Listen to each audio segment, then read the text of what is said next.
A barren landscape, 7 hours by car from Tehran. The people who live here work hard to get anything from the land. The farmers and the farmhands in this area come from the Kurdish minority of Iranians. Poverty has always been rife here, but under Shah Reza Pahlavi, people had even less. Since the mullahs came to power, however, Kurds are economically better off. The regime in Tehran has invested in infrastructure and continues financial support, keen not to stir up the dissatisfaction of separatists. Kurds in neighbouring Iraq live in an autonomous zone, and Tehran knows that it would be easy to ignite a republican passion. Kurdish women have always enjoyed more freedom and independence than their Muslim counterparts, because their nomadic husbands do not have houses to lock them up in. However, Iranian Kurds have no political freedom. They are not recognised as an official minority as in Iraq and Turkey. The Shah controlled them through the brutal secret service, out of fear of a war of independence. And the new regime isn't going to loosen the reins. Informants are everywhere. The centre of Muslim Kurdistan is Sanandaj. The hills around this Kurdish capital are watched constantly by the military. These mountains lie directly on the drug route from Afghanistan to Turkey. The presidential elections in Tehran and the struggle between the liberal mullahs and the more right-wing opponents don't really interest the people here. They've just learned to align themselves with whoever has power. Religion, not politics, governs the life here. The Kurds are Sunni Muslims, not, like the majority of Iranians, Shiite.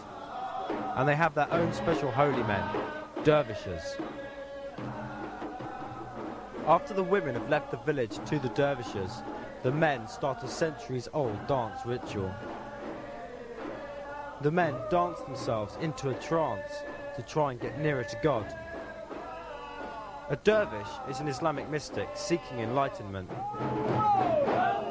The earth is my floor, the heaven is my ceiling. The earth is my floor, the heaven is my ceiling. This is the motto of holy men across the Muslim world.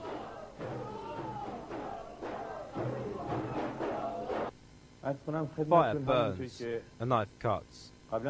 Similarly, the body will wither. Only the spirit lasts forever. The body is nothing. God has said, Islam is the ultimate faith. Through our faith we can train our spirit so as to control our body, so we have no fear of knives or fire. The men dance for 3 hours. The room gets very hot.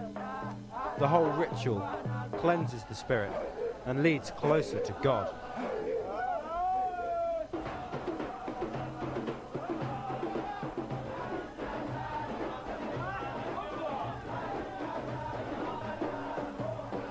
Ever more dancers fall into a trance.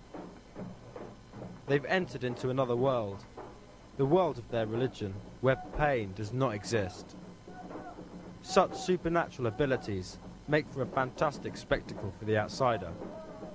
But for the dervish, it is the proof that the spirit can overcome the body.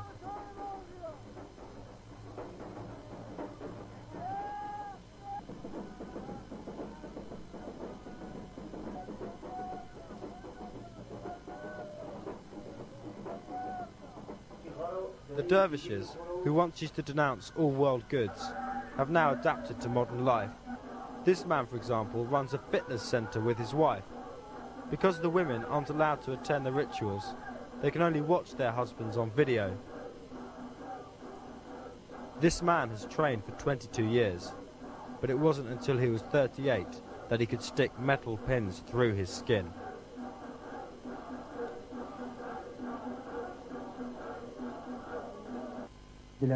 I had a dream that I could put pins through my skin.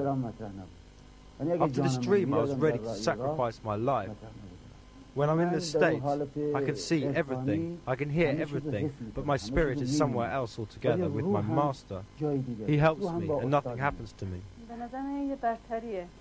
For me, it is an honor to be married to a dervish.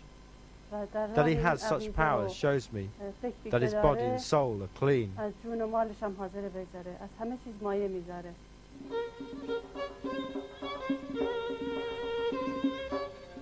The Kurdish community is still centered around the balance between their religion and their tribal rights.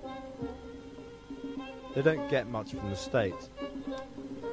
The rulers of Iran are only too aware that this small minority have not given up on their dream of a national homeland.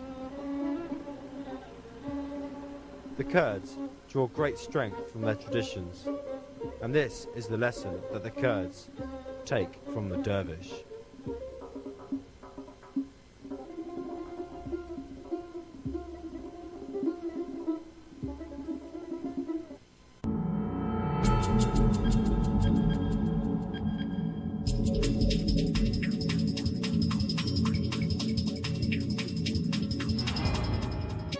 Getting the land